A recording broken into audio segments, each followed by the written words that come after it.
Tarihte bazı isimler vardır. Dünyayı değiştirmiştir ama isimleri kasıtlı olarak unutturulmuştur.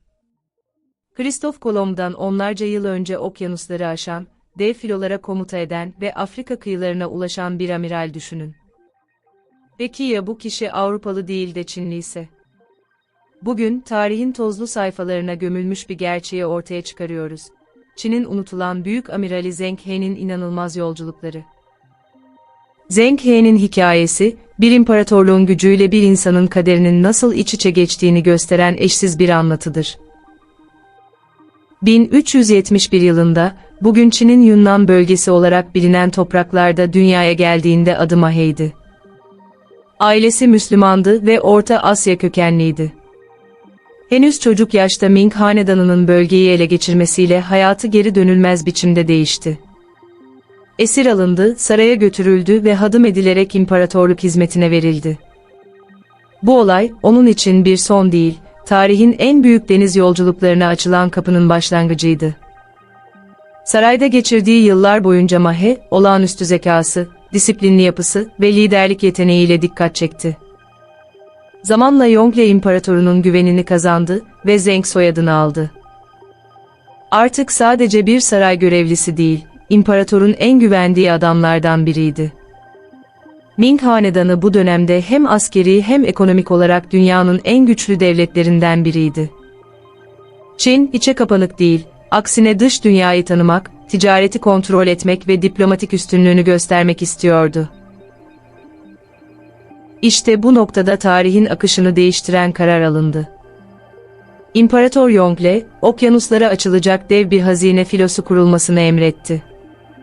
Amaç sadece ticaret değildi. Çin'in gücünü göstermek, uzak diyarları imparatorluğun prestijiyle tanıştırmak ve deniz yollarını kontrol altına almaktı. Bu görev için seçilen isim Zheng He oldu. Zheng He'nin komuta ettiği filolar, insanlık tarihinin o güne kadar gördüğü en büyük deniz kuvvetleriydi. Bazı kaynaklara göre ilk seferde 300'den fazla gemi ve yaklaşık 28.000 denizci bulunuyordu. Bu gemiler arasında hazine gemileri, adı verilen devasa yapılar vardı. Uzunluklarının 120 metreyi aştığı, çok katlı ve onlarca yelkenle donatılmış olduğu anlatılır. Aynı dönemde Avrupa'da kullanılan gemiler, bu devlerin yanında adeta oyuncak gibi kalıyordu. 1405 yılında başlayan ilk sefer, Güney Çin denizini aşarak Vietnam, Tayland, Malakka Boğazı ve Hindistan kıyılarına ulaştı. Zheng He sadece bir denizci değildi, aynı zamanda bir diplomat, bir komutandı. Gittiği limanlarda yerel yöneticilerle görüşüyor, Çin imparatorunun hediyelerini sunuyor, karşılığında elçiler ve değerli mallar alıyordu. Baharatlar, egzotik hayvanlar, değerli taşlar ve nadir bitkiler Çin'e taşındı. Bu seferler sırasında Çin donanmasının teknolojik üstünlüğü açıkça görülüyordu.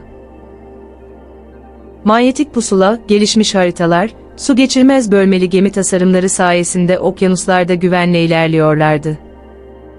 Avrupalı denizcilerin henüz okyanuslara açılmaya cesaret edemediği bir dönemde, Zheng He ve filosu binlerce kilometrelik rotaları başarıyla tamamladı.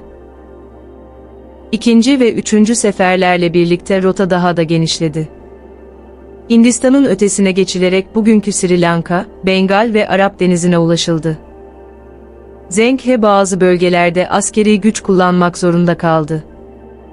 Sri Lanka'da Çin karşıtı bir yönetici devrildi ve esir alınarak Çin'e götürüldü. Bu, Ming Hanedanı'nın sadece ticari değil, askeri anlamda da ne kadar güçlü olduğunu gösteriyordu. 4. ve 5. seferler, Çin tarihinin en şaşırtıcı anlarına sahne oldu.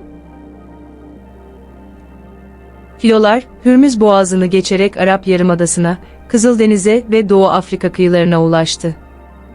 Bugünkü Somali, Kenya ve Tanzanya limanlarına Çin gemileri demir attı.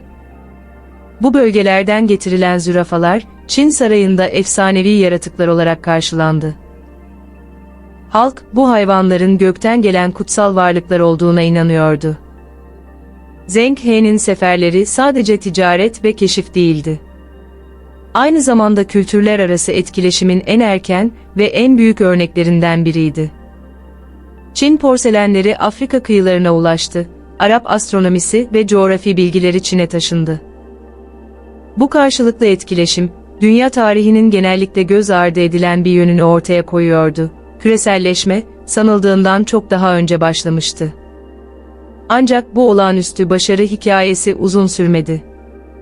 Yongle İmparatoru'nun ölümünden sonra saraydaki dengeler değişti. Yeni yöneticiler, bu pahalı deniz seferlerini gereksiz bulmaya başladı. Konfüçyüsçü bürokratlar, Çin'in içe dönmesi gerektiğini savunuyordu.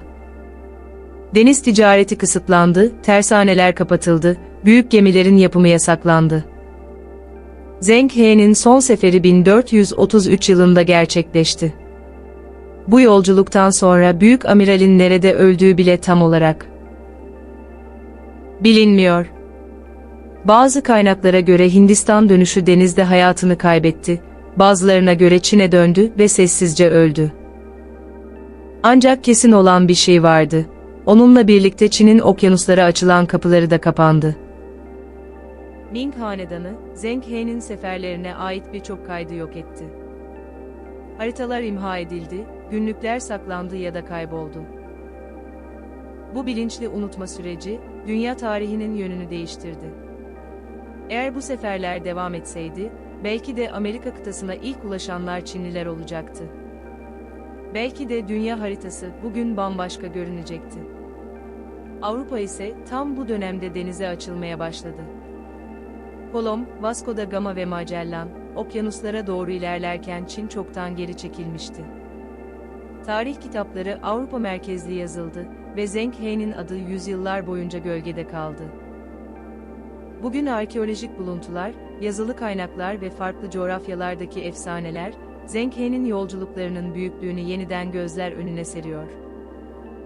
Afrika kıyılarında bulunan Çin porselenleri, Güneydoğu Asya'daki Çin etkisi ve denizcilik teknolojilerindeki izler, bu seferlerin gerçekliğini kanıtlıyor. Zheng He'nin hikayesi bize şunu hatırlatıyor: tarih her zaman olanları değil, hatırlanması istenenleri anlatır.